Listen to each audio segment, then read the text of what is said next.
উপরে, 2 জুতার উপরে, 3 হাত দিয়ে যে তুললেন এই হাতের উপরে, 4 মাথার উপরে, ঠিক না বেঠিক?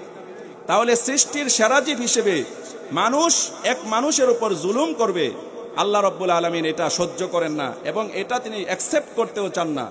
এই কারণে আল্লাহ রাব্বুল আলামিন মানবতা বিরোধী, মানব অধিকারের প্রতি এত গুরুত্ব দিয়েছেন যে কোরআন আল কারীমের 130টি আয়াতে জুলুম শব্দটা ব্যবহার করেছেন। 70টির বেশি আয়াতে জালেম এবং তার শাস্তি, তার নিন্দা জানিয়েছেন। আল্লাহ রাব্বুল আলামিন সূরা নিসার 168 নম্বর আয়াতে বলছেন, ইন্নাল্লাযীনা কাফারু ওয়া যালামু লাম ইয়াকুনিল্লাহু লিয়াগফিরা লাহুম ওয়া লা লিয়াহদিয়াহুম তরিকা। নিশ্চয় যারা কুফরি করেছে, মানবতার উপর জুলুম করেছে, নির্যাতন করেছে, তাদের কোনো ক্ষমা নাই। কারণ এই সমস্ত জালিমদের কপালে কোনোদিন হেদায়েত নসিব হবে না। জোরে বলেন নাউজুবিল্লাহ। তাদের কপালে কেন হেদায়েত হবে না? কুরআনুল কারীম তার ব্যাখ্যা দিয়েছে।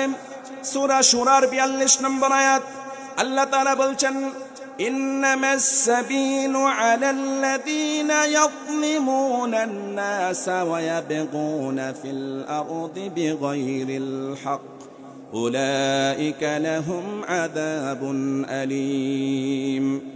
কিয়ামতের ময়দানে ওই সমস্ত জালেমদের বিরুদ্ধে চূড়ান্ত পদক্ষেপ গ্রহণ করা হবে, তাদের বিষয়ে চূড়ান্ত রায় শুনানি হবে। যারা সাধারণ মানুষের উপর জুলুম করেছে, নির্যাতন করেছে, মিথ্যা মামলা হামলা দিয়ে আলেম উলামাদেরকে ফাঁসির কাস্টে ঝুলিয়ে নির্মমভাবে নিরপরাধ এই লোকগুলিকে শহীদ করে দিয়েছে, জঙ্গি তৎপরতার নাম করে করে হাজার হাজার মায়ের বুককে খালি করে দিয়েছে, মানুষের ধর্মীয় স্বাধীনতার উপর নগ্ন হস্তক্ষেপ করেছে, মানুষের কথা বলার স্বাধীনতাকে হরণ করে গণকবর রচয়িত করেছে। শুধু তাই নয়, শিক্ষা ব্যবস্থাকে ধ্বংস করে দিয়ে জাতিকে মেধা শূন্য করে দিয়েছে। কোরআনকে জঙ্গিবাদের বই বলে আখ্যায়িত করে গোটা জাতিকে কোরআন শিক্ষা থেকে বিমুখ করে দিয়েছে। আলেম ওলামাদেরকে রাজাকার, দেশদ্রোহী, মানবতা বিরোধী, লুণ্ঠনকারী, দর্শনকারী আখ্যায়িত করে জাতির কাছ থেকে তাদেরকে বিচ্ছিন্ন করে দিয়েছে, তাদের গৌরবান্বিত ইতিহাসকে কলঙ্কিত করেছে। একইভাবে সমস্ত মিডিয়াগুলিকে ব্যবহার করে ইসলামকে জঙ্গিবাদের ধর্ম বলে প্রচার করেছে। নিজেদের গদিকে টিকিয়ে রাখার জন্য হাজার হাজার মায়ের বুক খালি করে রাজপথ রঞ্জিত করেছে, ইসলামকে বাদ দিয়ে সেকুলারিজম কায়েম করেছে। একইভাবে প্রত্যেকটা বিষয়ে আল্লাহ রাব্বুল আলামিন তাদের ব্যাপারে চূড়ান্ত ফয়সালা দিবেন। জুড়ে বলেন সুবহানাল্লাহ। এই ফয়সালা শোনার পর জালেমগুলি আফসোস করতে থাকবে। সূরা ফুরকানের 27 থেকে 28 নম্বর আয়াত, وَيَوْمَ يَعَضُّ الظَّالِمُ عَلَى يَدَيْهِ يَقُولُ يَا لَيْتَنِي اتَّخَذْتُ مَعَ الرَّسُولِ سَبِيلًا।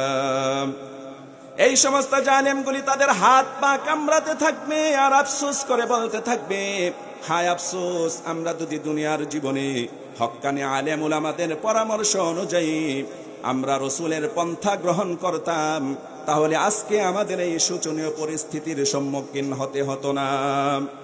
ইয়া ওয়াইলাতা লাইতানি লাম আত্তাখিদ ফুলানান খানিয়া। হায় আফসোস, অমুক নেতাকে যদি বন্ধু হিসেবে গ্রহণ না করতাম, ইসলাম বিরোধী নেতাকে যদি বন্ধু হিসেবে গ্রহণ না করতাম, আদর্শ হিসেবে গ্রহণ না করতাম, তাহলে আজকে আমাদের কোনো আফসোস করতে হতো না। জুড়ে বলেন সুবহানাল্লাহ। আল্লাহ পাক বলছেন তাদের এই আফসোস, আহাজারি, রুনাজারি কিয়ামতের ময়দানে কোনো কাজে আসবে না, কারণ আমি প্রতিটা জালিমকে বিন্দু পরিমাণ ছাড় দিব না। জোরে বলেন সুবহানাল্লাহ। আল্লাহ রাব্বুল আলামিন সূরা আরাফের 41 নম্বর আয়াতে দলিল দিলেন, লাহুম মিন জাহান্নামা মিহাদু ওয়া মিন ফাওকিহিম গাওয়াশ ওয়া কাযালিকা নাজজিল যালিমিন। এই সমস্ত জালিমদের নিচে দিয়ে আমি আগুনের বিছানা বিছিয়ে দিব। যখন ওই আগুনের বিছানার মধ্যে তাদেরকে শয়ন করা হবে, আমি উপর দিক থেকে রব্বে কারীম আগুনের চাদর তাদের উপর টেনে দিব।